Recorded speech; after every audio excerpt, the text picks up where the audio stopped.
Hey guys, so I'm going to talk about the Cosori that I already have, which is here, and then the Cuckoo, or the Cuckoo.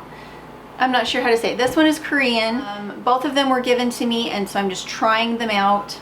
I've had this one for the longest. I'm going to go over the things that I love about the Cosori, and then we'll move on to the things that I think are really kind of fun about the Cuckoo. So this one, it has the steamer basket. You can steam eggs, you can steam potatoes. You only want it to pressurize for like 2 minutes, and then you want it to depressurize in order to do eggs, but it's super fun. I love it. One thing that's nice about it is that if you're going to do slow cooking or yogurt, you use this lid, which is nice. You can see into it, lift it off easily. But for your pressure cooking, you want to use this lid, and it just goes on and it snaps on. Okay, so we have meat, poultry, soup, beans, white rice, brown rice, multigrain, steamed vegetables, slow cook, yogurt, pasta, steamed potatoes, hot pot, saute, bake, and reheat. So all these different functions plus everything up here. So what I really like about the Cuckoo is its appearance. It's really pretty. It looks kind of regal there on your counter. The other thing I really like about it is that the parts all stay connected. You're not losing things because your kids didn't put them up right. So here's the pot. It's very heavy. It's stainless steel.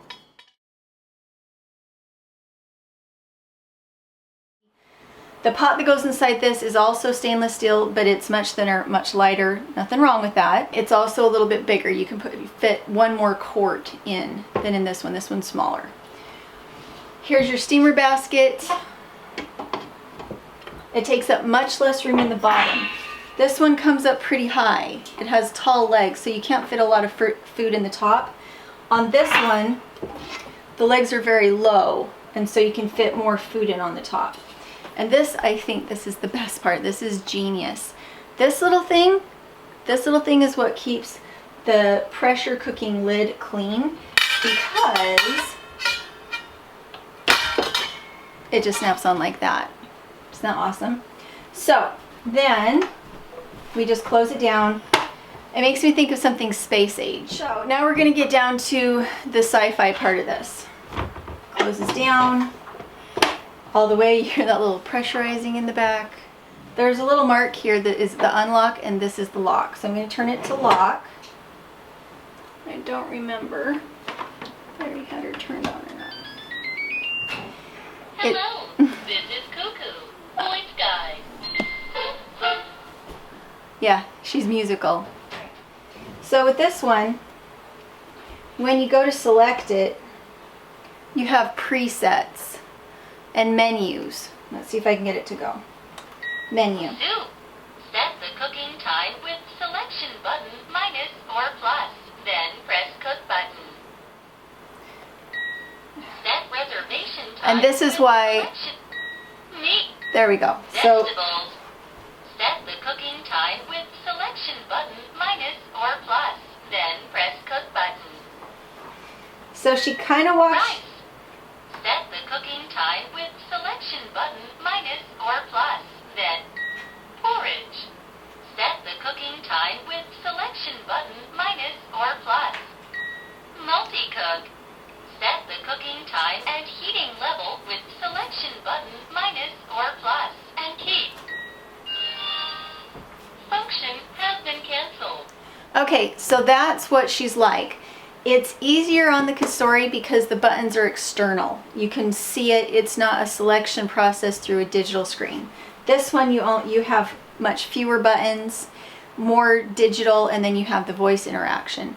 It does also come with books that are pretty good. The one thing that I noticed about this one is that on the back, the pressure valve, it's weighted, and so it's heavy, and when it's pressurized, it stays pressurized. With this one, it's more of a wobble pressurizer, and so when it comes up to pressure, it will frequently depressurize slightly with a hiss. Instead of it being with this one, when it pressurizes, it comes up to pressure, and once you turn the weight, so that it settles, it stays pressurized, and the internal temperature seems to go up and down.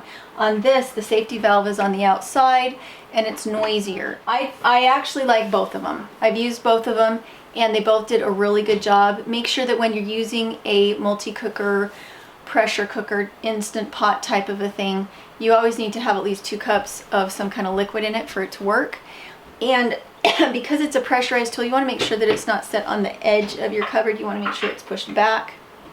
Again, this one is actually really heavy. It's somewhere, I would think it's at least 20 pounds. I think it's just gorgeous on the outside. I think it has a real presence on your counter, a lot more so than the Cosori.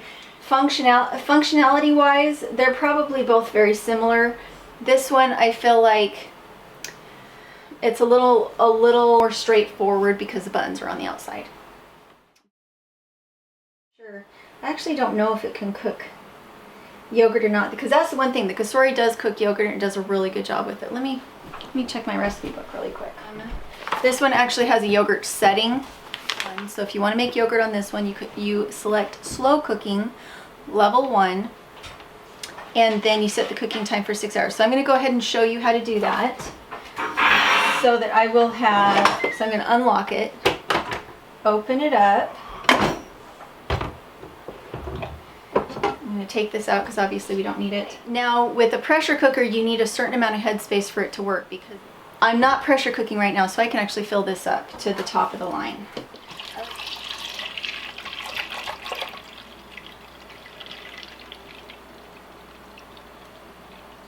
Any plain yogurt will do. We've been getting a lot of stuff from Costco lately.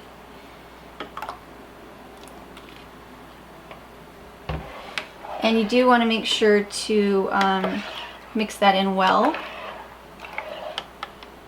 The instructions say pour milk and plain yogurt, mix well, close the lid. You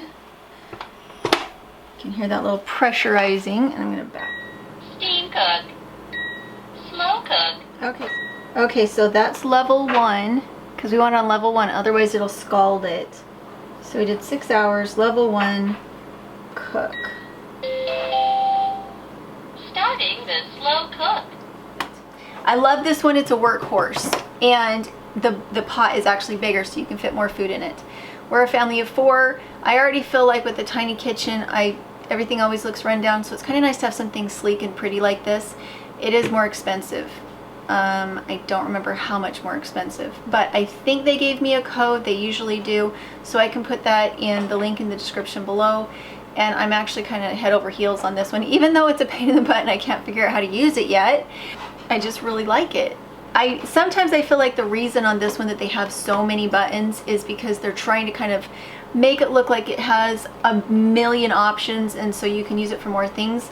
On this one, it's just kind of simplifying things a little bit by saying that if you want to cook yogurt, you just set it on slow cook, level 1 for 6 hours. Whereas on this one, you have one that actually heats the milk up, and then it holds it at a lower temperature for 8 hours. But the thing is on this one with the yogurt, it doesn't actually heat it up and pasteurize it. If you put cold milk in, you have to sit there and reset it a couple different times and keep stirring it in order for the milk to pasteurize. And it doesn't have a setting on the inside that tells you what temperature it is, so you keep having to put your thermometer in to check it. And so if you're using pasteurized milk that's already been pasteurized, this one is good enough. Now, if you are using milk that has not been pasteurized, you can set this one to a higher cook, but you're going to have to stir it. And so I think if you're using unpasteurized milk, maybe what you want to do is pasteurize it quickly on the stove and then put it in here to hold it at the correct heat. Or you want this one. The Cosori, because it has this lid, you can lift it off. It's not pressurized. You just see what's happening with your food inside. You lift it off and you stir it. So if you're doing something that is a stir fry type of a cook, then the Cosori is better because you can reach in and change things quickly. With this one, it's obvious it's in lockdown. This is in lockdown. You're going to have to depressurize it and open it up and lift it up and then stir it in order to be able to do that, whereas you don't have to do that with this one. So I think as like a crock pot pressure cooker type of a thing, this one is great. If you're wanting to boil water, if you're wanting to pasteurize milk, if you're wanting to get hands-on with your food, you want the Cosori, because it has removable lids. So I think they're both fantastic tools. And I feel very hoardy and very like, Julie, can't you just pick one? You also have a regular pressure cooker. If I knew I would always have electricity, I would probably pick these over my regular pressure cooker, because they do so many different things. So I'm not generally somebody that just holds on to things because I don't generally love appliances that much, but I love these appliances, and it's kind of silly how much I like them. The next one that I'll be coming up with is the air fryer, and we're going to try some paleo gluten-free recipes in the air fryer, and we also have the vacuum sealer coming up soon. So hopefully you enjoyed this. I am going to put this one away, because the thing is, I am using pasteurized milk because what we're getting is from the store. And I find that I don't necessarily, I feel like I'd like to just use the stovetop if I'm doing something like stir fry. I don't really want to get this one out. I feel like it's kind of narrow and deep, so it's a little harder to get in there and move things around. If I was in an apartment, oh my gosh, I would use this every day. If I was in a little apartment and I didn't have a range, all I had was like a little burner or a camp stove, I would use this every day, and I would use it for everything. But I do have a stove, I do have a cooktop, and because of that, I just use these more as pressure cooker crock pots. So hopefully you enjoyed that. Hopefully I didn't say the same thing over 15 times. And if you're interested in paleo and gluten-free foods, make sure to go check out my Pinterest board. I think it's Yummy Gluten-Free is what I called it, or Yummy Paleo Cooking, something like that. It's under Dirtpatcheaven, and it's one of my boards there, so make sure to go check it out, and we'll try to get to more of these recipes, and we'll talk to you later.